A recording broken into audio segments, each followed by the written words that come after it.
Mga kadudis, magluto tayo ng pananghalian na mga kadudis. Maaga pa po pero nagluluto na po ako kasi palalim na ng palalim po ang sapa, ang tubig. Ayan mga kadudis, oh. Pumapasok na po uli sa bahay namin. Ayan. Hanggang mamayang hapon na yan mga kadudis. Ayan yung sapa mga kadudis, oh.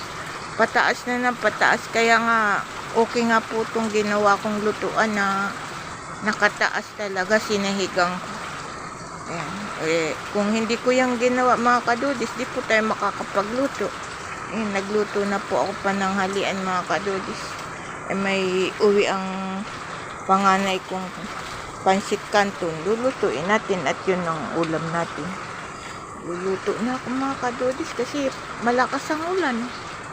Bukod sa malakas ang ulan, palalim na po ang sapa. Pumapasok na po sa bahay natin. Ayun mga kadudis, oh. Yan po ang sapa natin. Kaya po, buti na lang po naisip kong gumawa ng tapakan dito sa lutuan ko para kahit po malalim ang sapa, nakakapagluto tayo mga kadudis. Ingat-ingat po. Malakas po ang ulan. Huwag na po kayong lalabas kung wala naman po kayong gagawin sa labas. Kung lalabas naman po kayo, magdala po kayo ng payong mga kadudis. Yan po ang nagdadala ng sakit. Ingat po.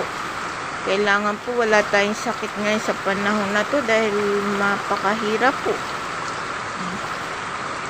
Salamat mga kadudis sa mga comment, like ninyo. Salamat po sa mga followers ko. Salamat po na followers. Bye-bye po. Ingat-ingat po.